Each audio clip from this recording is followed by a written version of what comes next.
Welcome to Medicine with Dr. Moran. I am Dr. Keith Moran. In this video, I will review the importance of preparing for a colonoscopy with 2 days of clear fluids and Picosalax or Purg-Odan plus PEG solution. If you have not already, I would recommend that you watch my video entitled Everything That You Wanted to Know About Colonoscopy But Were Afraid to Ask. Click the link on the page. It reviews all aspects of the colonoscopy and is a must-watch. This particular video is specifically about the 2 days of clear fluids and Picosalax or Purg-Odan plus PEG solution preparation. First, some humor. This is from Carla Barrett. Colonoscopy preparation. The preparation is always the worst part of the procedure for patients. Going on clear fluids the day before and the laxatives that will trigger the bowel clearing diarrhea can cause apprehension. It is worth this minor hassle to have a good look at the colon to assess for abnormalities which might include colonic polyps, which are growths on the colon. These can be benign as well as precancerous, and the other purpose, of course, is to search for colon cancer. There are many other abnormalities, though, that could be seen. The preparation is a very important part of the procedure to ensure that the bowel is clear of feculent matter and that all the walls of the colon can be well seen. How effective the prep is a critical factor for colonoscopy. It is very important to read the prep sheet in detail at least 1 week pre-procedure. There may be medications that need to be held, and it is important to avoid nuts, seeds, popcorn, as I will describe pre-procedure. You will need to purchase the medication for preparation as well. An inadequate bowel preparation has a number of consequences. It takes the colonoscopist longer to pass the scope from the rectum to the end of the colon where the cecum is. It also takes longer to withdraw the scope as areas which may be partially soiled need to be washed and suctioned. It is harder to find polyps when the colon is not clear. As I always tell my patients, it is much easier to find something in a room that is tidy rather than looking for something in a room that is messy. A suboptimal bowel preparation sometimes means that the interval between colonoscopy needs to be shortened. Or if the preparation is truly suboptimal, the procedure simply needs to be repeated at the next available time slot. In other words, you have to have another colonoscopy. Suboptimal bowel preparations lead to a low likelihood of the scope being advanced all the way to the cecum, thus a lower completion rate. They also lead to a lower polyp detection rate. There is much higher risk of adverse events when the bowel is not optimally prepared, as it may be difficult to see which way the lumen is going on insertion. Sometimes large diverticuli, which are thin-walled, can be difficult to tell the difference between the colonic lumen and a diverticulum in a suboptimal preparation. Pushing the colonoscope into a diverticulum could cause a perforation. Medications prior to colonoscopy. It is important that your medications are reviewed prior to a colonoscopy. Some medications, such as iron, need to be held beforehand. Typically, iron is held for 5 days pre-procedure. Blood thinners, otherwise known as anticoagulants or antiplatelet medications, may or may not need to be held. This is done on an individualized basis. If an anticoagulant is discontinued, there is obviously a risk of a blood clot developing around the time of the colonoscopy, but this has to be balanced by the risk of bleeding from the procedure itself. Aspirin and non-steroidal anti-inflammatory drugs like ibuprofen or naproxen or Motrin may be continued safely in patients having a colonoscopy. Diabetic patients on medications will need adjustments. Typically for diabetics in general, the medications are reduced by 50% with close blood glucose monitoring during the preparation days or day, as well as the day of the colonoscopy. Even with a significant reduction in diabetic medications, some of my diabetic patients attend for colonoscopy with glucose readings in the normal range, which they tell me they never get. I always point out to them in this instance that typically patients consume less carbohydrates during the preparation than in their normal diet. Thus, their blood glucose levels would be much lower, as carbohydrates are broken down into glucose by the intestinal. This is why we reduce diabetic medications. I tell diabetics that it goes to show them if they want to do a lower carbohydrate diet when they transition back to solid food after their colonoscopy, they could have much better diabetic control going forward with much less medication for diabetes. This is an excellent opportunity to explain to diabetics the importance of a lower carbohydrate diet in order to reduce their dependence on their diabetic medication. Many diabetic patients on a low-carb diet can in fact reverse their diabetes, lose weight, and subsequently develop normal glucose control. Colonoscopies do have risks. There have been multiple studies looking at complications over the last 20 years. Serious harm is approximately 0.2%, which is 2 in 1,000. This was seen in one meta-analysis. A meta-analysis is a technique of synthesizing research results by using different statistical methods to put together results from previous separate but related studies to draw an overall conclusion. Serious harm in this meta-analysis was related to post-procedure bleeding or perforation. In the vast majority of instances, this was seen only when a polyp was removed. Commonly quoted risk for colonoscopy is 1 in 2,000 of perforation, 2 in 1,000 risk of postoperative bleeding, which is typically secondary to polypectomy, as I've just mentioned. Death is 3 in 100,000. While these risks are infrequent, they may require urgent treatment or even an operation. Risks are obviously much higher in older patients who would have other medical conditions such as heart failure, chronic lung disease, heart rhythm abnormalities, stroke, or cancer. Risks related to sedation are very uncommon. The bowel preparation itself can cause side effects including nausea, vomiting, bloating, and rarely fluid or electrolyte abnormalities. Sedation is given through an intravenous for the majority of patients having a colonoscopy. Approximately 10 or 20% of my patients will have the test carried out with no sedative medications. If they do, they are able to talk with me throughout the procedure and watch the findings. Some patients have discomfort during the test, and so conscious sedation is what is given to alleviate anxiety and discomfort in the majority of patients. Conscious sedation, which we give for colonoscopy, is not general anesthesia. General anesthesia is where a coma is induced and you are temporarily put on life support ventilation while a surgeon is performing an operation such as an appendectomy or cholecystectomy. Conscious sedation is a much lighter level of sedation to keep you comfortable and relieve discomfort that you might have.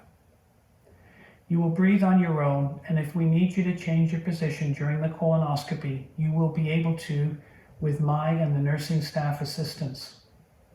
Note that we sometimes need to change patients' position in order to facilitate the passage of the scope through certain areas of the colon. Most consciously sedated patients have no memory of the test, even though you may have some vague awareness at the end of the procedure. Next is the consent. Before the procedure, I will speak to you outlining the procedure in detail. I will review the nature of the procedure, the benefits, the risks, and any relevant limitations. Please do not hesitate to ask any questions that you might have. If there is any change in your health, new medications, or if you might be pregnant, this must be brought to my attention. Some general points. Arrive for your colonoscopy 1 hour pre-procedure. You need to bring your health card and a list of your medications. Leave your valuables at home.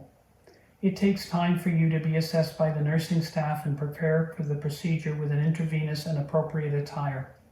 It is important if there's residual fluid in the colon that you go to the bathroom to evacuate the fluid.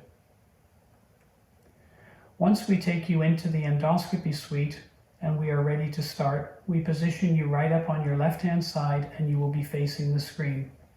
If you are having this done unsedated, you will be able to watch and talk to me throughout the procedure. If you are not, we will give you sedative medication at this point. Colonoscopies typically take 15 to 25 minutes if there's no significant pathology found.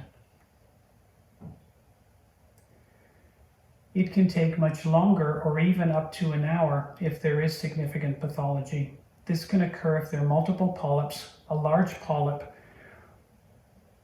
or other complex interventions needed to be done. While we make every effort to be on time, elective cases can take longer than expected and sometimes emergent cases take priority.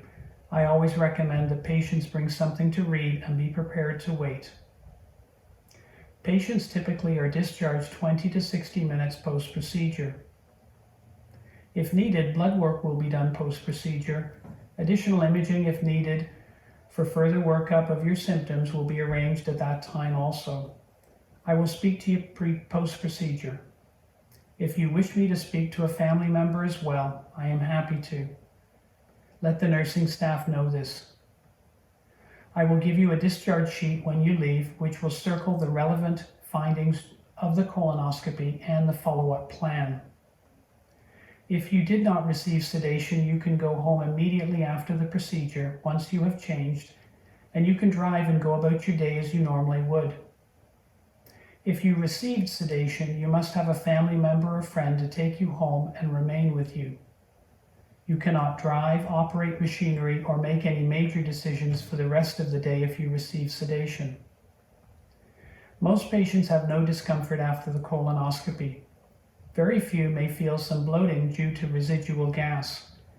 We use CO2, carbon dioxide, which gets absorbed very quickly, and so the bloating should subside with the passage of gas, usually within an hour or two at the most. Most patients can resume a normal diet after the procedure. If you have any abdominal pain, bleeding, such as more than 2 tablespoons per rectum, nausea, vomiting, shoulder pain, or fever, do not eat or drink, and please attend the emergency room. In the unlikely event that you do attend the emergency room, please let my office staff know. This is from Lynch.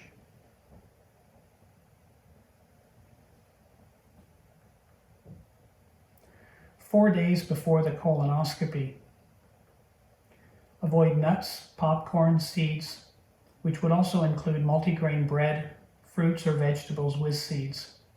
Seeds can stay in the colon for several days and can make it difficult to suction puddles as the seeds will get caught up in the suction channel and prevent me from sucking fluid. Avoid iron pills if you take them. Iron can make the stool black and thick and difficult to purge. If there is any residual feculent material, it can make visualization difficult. After all, we are looking inside the dark tunnel called the colon with a light and seeing puddles that are dark or walls that are partially coated with black feculent material, and this obviously makes it visually more difficult to see abnormalities such as polyps. 2 days before the colonoscopy, consume clear fluids only with no solid food from this point on up to 2 hours pre-procedure. Studies show that drinking liquid up to 2 hours pre-procedure is safe and that there are no significant residual liquids in the stomach 2 hours pre-procedure. Make sure you drink plenty of fluids, approximately 3 liters for the day. Fruit juices without pulp such as apple, sports drinks such as Gatorade, clear soup, chicken broth or consommé, popsicles, jello, honey, pop, as well as black coffee and black tea are acceptable. Do not drink milk or any red, blue, or purple colored drinks. The dyes can discolor the lining of the colon if there's residual fluid and make it harder to visualize abnormalities. Medications can be taken with a sip of water the day before the colonoscopy as well as the day of the colonoscopy. During the preparation, review your preparation instructions well to ensure a clean bowel. Purchase a wide variety of clear fluids to drink. After bowel movement, use medicated wipes such as baby wipes or wipes with aloe or vitamin E. Use a zinc barrier cream to prevent perianal skin chafing. I know this sounds funny, but set up shop in the bathroom. Bring in books that you want, magazines, a laptop, tablet, cell phone, or other device. Play some music. Remember that you're drinking chilled liquid, so your body can get quite cold, so you may want to put on some warmer clothes. To lessen the nausea that you might get from the preparation, drink it chilled with a straw. It's often best to place the straw as far back in your mouth as possible and swallow it quickly. You can hold your nose and drink it as quickly as possible. Some patients find that sucking on a lemon or lime slice after you finish drinking each glass can be quite helpful. The same lemon and lime slice under your nose while you drink may be helpful. Other patients find that sugar-free menthol candy drops to suck on can be helpful. If you're having trouble, you can always temporarily interrupt the regimen for 30 to 60 minutes, or even take a small tablet of Gravol. Wear loose clothing and stay near the bathroom. Who should not take Picosalax or Purg-Odan?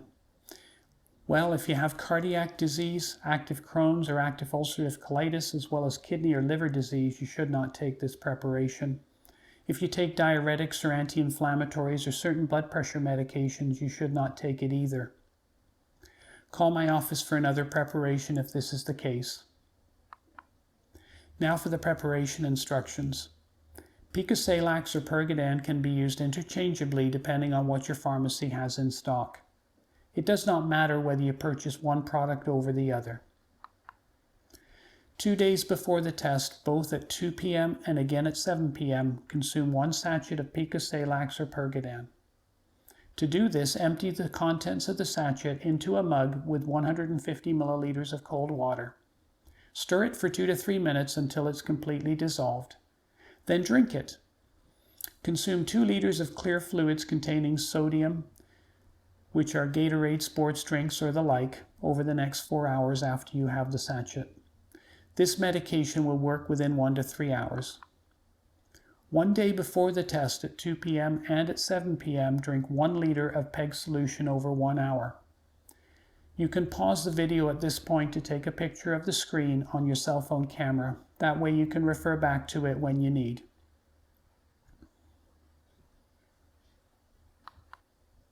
The day of the test.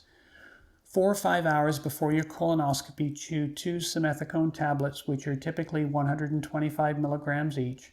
Then drink 2 liters of PEG over 1 to 2 hours. You can consume clear fluids up to 2 hours prior to the colonoscopy. The purpose of the simethicone is to reduce bubbles in the colon, which will improve visualization. Please follow the instructions carefully. Remember that close adherence to the instructions will improve the quality of the examination both for you as well as for me. Once again, you can pause the video at this point to take a picture of the screen on your cell phone camera. That way you can refer back to it. I hope you enjoyed learning about this specific colonoscopy preparation. If you found it to be helpful, please click like. You can also click subscribe and hit the bell for notifications. I post a lot of new medical videos on a wide variety of topics. I am Dr. Keith Moran. You have watched Medicine with Dr. Moran. Get healthy, stay healthy.